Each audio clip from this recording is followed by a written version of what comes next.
தங்கம் வெள்ளி விலை இன்னும் குறையுமா?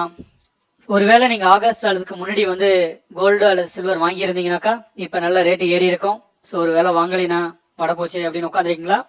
இந்த வீடியோ உங்களுக்கு தான். தங்கம் அல்லது வெள்ளி, ஸோ இதனுடைய ரேட் வந்து அதனுடைய ப்ரெடிக்ஷன் என்ன, ஸோ இது குறையுமா அல்லது ஏறுமா, இப்போ வாங்கலாமா அல்லது ஹோல்ட் பண்ணலாமா அப்படின்றது தான் இந்த வீடியோவில் பார்க்க போகிறோம். வாங்க வீடியோக்குள்ளே போகலாம். லாஸ்ட் 2 months கோல்டனுடைய சார்ட்டை பார்க்கலாம். கோல்டனுடைய சார்ட்டை பார்த்தீங்கன்னாக்கா 24th ஆகஸ்டுக்கு அப்புறம் மார்க்கெட் வந்து ஒரு நல்ல பீக்கு போயிருக்கு. இப்போ நம்ம இந்த சார்ட்ல பார்த்துட்டு இருக்கிறது per gram value 9500 per gram 24th ஆகஸ்ட்ல இருந்தது. படிப்படியா டே பை டே இன்க்ரீஸ் ஆகி ஒரு 12,200 அந்த ரேஞ்சுக்கு போயிடுச்சு. அக்டோபர் 21st அப்புறம் பார்த்தீங்கன்னாக்கா அதுல இருந்து ஒரு 750,000 rupees வரைக்கும் கம்மி ஆயிட்டு, ஸோ இப்போ அந்த ரேஷியோடய வந்து இப்போ சேல் ஆயிட்டு இருக்கு. சடனா கோல்டனோட பிரைஸ் இன்க்ரீஸ் ஆனதுக்கு காரணம் என்ன அப்படின்னு பார்த்தோம்னா, குளோபல் அன்சர்டனிட்டி, டேரிஃப், வார், டாலர் வேல்யூ கம்மியானது, இன்ஃப்ளேஷன், ஸோ அது மாதிரி நிறைய விஷயங்கள் சொல்லிக்கிட்டே போகலாம். ஸோ இந்த விஷயங்கள்லாம் இப்போ புதுசாக நடக்குதா அப்படின்னு பார்த்தா டெஃபினட்டா இல்லை. இது எல்லாமே வந்து இதுக்கு முன்னாடியே நடக்குது தான். லாஸ்ட் 1 year 2 years நடந்துட்டு தான் இருக்கு.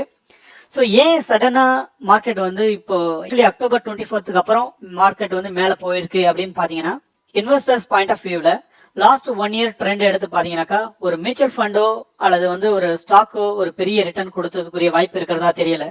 நீங்க மார்க்கெட்டினுடைய சுச்சுவேஷனை பார்த்தீங்கன்னாக்கா எல்லாமே வந்து ஒரு சைட்வேஸில் தான் போயிட்டு இருக்கு. ஸோ ஒரு நல்ல ஒரு ப்ராஃபிட் வந்து ஒரு மியூச்சுவல் ஃபண்டோ அல்லது வந்து ஒரு ஸ்டாக்கோ கொடுக்கல. ஸோ இந்த சுச்சுவேஷன்ல இருக்கும் பொழுது ஸ்டாக் மார்க்கெட்லயோ அல்லது மியூச்சுவல் ஃபண்ட்லயோ லாஸ்ட் 1 year பெரிய ரிட்டர்ன் கிடைக்கல. அட்லீஸ்ட் ஸோ இதன் பிறகு வந்துட்டு ஒரு ஃபியூச்சர் ஃபோர்காஸ்ட் இருக்கா, ஸோ மார்க்கெட் ஸ்டாக் மார்க்கெட்டோ அல்லது ஒரு மியூச்சுவல் ஃபண்டோ ஒரு நல்ல பர்ஃபார்மன்ஸ் பண்றதுக்குரிய வாய்ப்பு இருக்கா அப்படின்னு பாத்தீங்கன்னாக்கா, ஸோ இன்னும் வந்து அது ஒரு கேள்விக்குறியாவே இருக்கு. ஏன்னா உங்களுக்கு குளோபல் அன்சர்டனிட்டி கண்டினியூ ஆயிட்டு இருக்கு. வார், டேரிஃப், அது மாதிரி டேரிஃப் மாதிரி புது பிரச்சனைகள் தான் வந்துட்டு இருக்க தவிர ஸோ பழைய பிரச்சனைகள் எதுவும் சால்வ் ஆகிறதுக்குரிய வாய்ப்பு இருக்கிறதா தெரியல. இதனோட இம்பாக்ட் இன்வெஸ்டர்ஸ் எல்லாமே வெறும் ஸ்டாக்லையும் மியூச்சுவல் ஃபண்ட்லையும் இப்படி ரொட்டேட் ஆகாம கோல்டு நோக்கி போக ஆரம்பிச்சிட்டாங்க. ஸோ அதனோட இம்பாக்ட் தான் பாத்தீங்கன்னா கோல்டனோட பிரைஸ் வந்து ஒரு நல்ல பீக்கு போயிடுச்சு.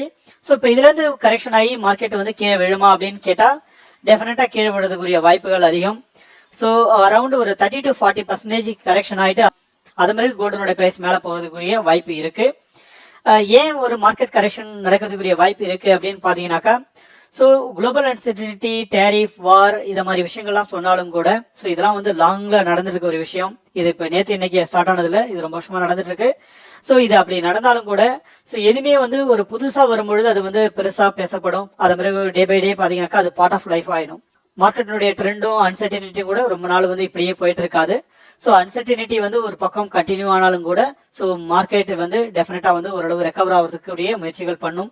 ஏன்னா Q2 ரிசல்ட்ஸ் வருது, அது மாதிரி வந்து US job data, PMI data, அது மாதிரி அனதர் டேட்டாஸும் இருக்கு. ஸோ அந்த டேட்டாவெல்லாம் பார்க்கும்பொழுது ஒரு பாசிட்டிவ் அவுட்கம் கொடுக்கும்போது இன்வெஸ்டர்ஸ் வந்து கோல்டுல இருந்து வேற ஒரு அசட்டுக்கு வந்து அவங்களுடைய இன்வெஸ்ட்மெண்ட்டை மூவ் பண்றதுக்குரிய வாய்ப்பு இருக்கும். ஸோ அந்த டைம்ல டெஃபினட்டா கரெக்ஷன் நடக்கிறதுக்குரிய வாய்ப்பு இருக்கு.